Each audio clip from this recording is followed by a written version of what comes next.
오늘 아침 함께 나눌 하나님의 말씀은 레위기서 1장 4절 말씀입니다. 제가 읽도록 하겠습니다.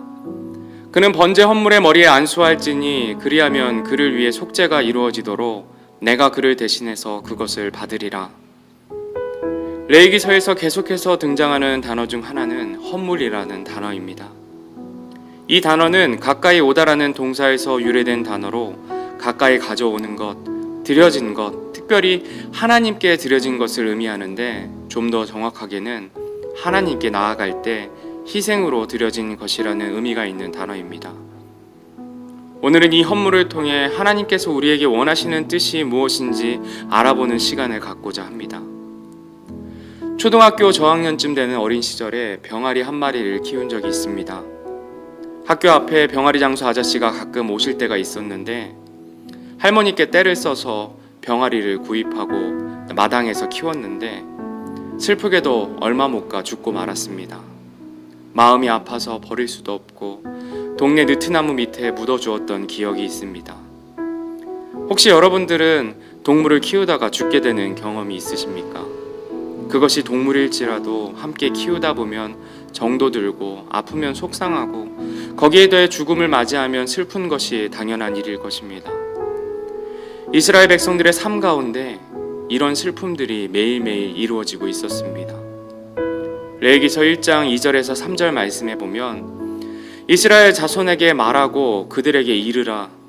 너희 중에 누가 주께 헌물을 가져오려거든 너희는 가축에서 곧 소떼나 양과 염소떼에서 너희 헌물을 가져올지니라.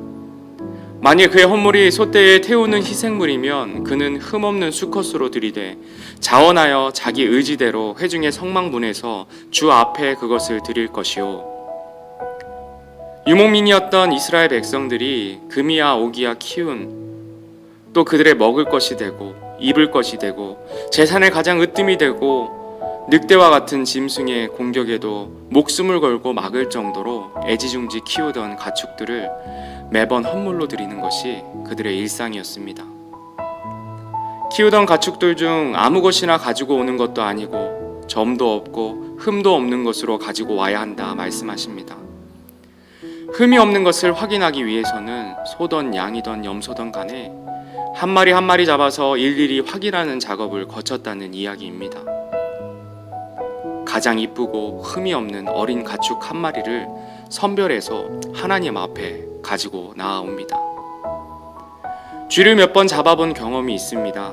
그런데 그 쥐가 전체적으로 보면 징그러울 수 있는데 그 눈을 보면 얼마나 귀여운지 모릅니다. 하물며 소나 양, 염소의 새끼는 말할 것도 없을 것입니다. 레위기서 1장 4절 말씀에 그는 번제 헌물의 머리에 안수할지니 그리하면 그를 위해 속죄가 이루어지도록 내가 그를 대신해서 그것을 받으리라 말씀하십니다. 늘 함께하고 애지중지 키우던 동물들이 죽게 되는 이유가 다름 아닌 자신들의 죄 때문이었습니다. 그 키우던 동물들의 머리에 안수할 때마다 그들은 생각했을 것입니다. 내 죄로 인해 이 어린 것이 죽게 되는구나. 나의 죄값이 실로 크구나. 죄의 형벌이 얼마나 끔찍한지 그들은 이 제사를 통해 알게 되었을 것입니다. 히브리서 10장 3절로 4절 말씀에 그러나 그 희생물들에는 해마다 죄들을 다시 생각나게 하는 것이 있나니 황소와 염소의 피가 죄들을 제거하는 것은 불가능하니라. 아멘. 이런 동물들의 희생으로는 죄들을 완전히 제거하는 것이 불가능하다라고 성경은 기록하고 있습니다. 오직 그 희생물들을 통해 죄들을 생각나게 하는 것입니다. 자신의 소중한 것들이 나의 죄로 인해 죽어가는 그 모습을 보면서 내 죄가 얼마나 크고 비참한지 깨닫게 되는 역할을 하는 것, 그것뿐인 것입니다. 이런 작업을 자신의 죄들을 직면하는 일들을 이스라엘 백성들은 계속해서 해왔습니다. 그렇다면 우리들은 어떻습니까? 은혜로 값없이 선물로 구원을 받았다 이야기합니다. 그런데 그 구원이 우리들의 죄 용서가 공짜로 이루어진 것이 아니라 죄 없으신 하나님의 아들이신 그리고 하나님이신 예수님의 피 흘리심과 죽으심을 통해 엄청난 대가를 지불한 것임을 망각할 때가 있지는 않습니까? 우리의 구원은 우리의 공로와 노력이 아니라 은혜로 선물로 받은 것은 맞습니다. 그런데 구원이 공짜로 이루어진 것이 아닙니다. 흠도 없고 점도 없는 죄 없으신 예수님의 피값으로 치루어졌다는 사실을 우리는 늘 기억해야 할 것입니다. 하나님께서 이스라엘 백성에게 이 같은 제사법을 제정하신 이유는 그들이 아끼고 사랑하는 죄가 없는 동물들의 희생을 통해 자신의 죄가 얼마나 더럽고 비참한 결과를 가져오는지 깨닫게 함에 있었습니다. 이것은 오늘날 우리에게도 동일하게 적용되는 말씀입니다. 히브리서 9장 14절 말씀에 하물며 영원하신 성령을 통해 자신을 점없이 하나님께 드린 그리스도의 피는 죽은 행위로부터 너희 양심을 얼마나 더 많이 깨끗하게 하여 살아계신 하나님을 섬기게 하겠느냐 라고 말씀하십니다.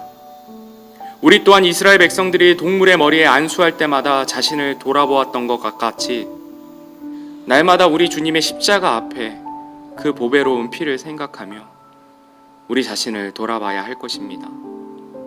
나를 위해 죽으신 그리스도 예수님의 십자가 보혈을 생각할 때 그 은혜에 감사해서 죄악된 삶을 버리고 살아계신 하나님을 섬길 힘을 얻습니다. 오늘 하루도 나의 죄로 인해 물과 피를 쏟으시고 죽임 당하신 그 놀라운 희생 헌물이 되신 예수님을 생각하며 받은 은혜에 감사하며 살아가는 우리가 되기를 주님의 이름으로 소원합니다.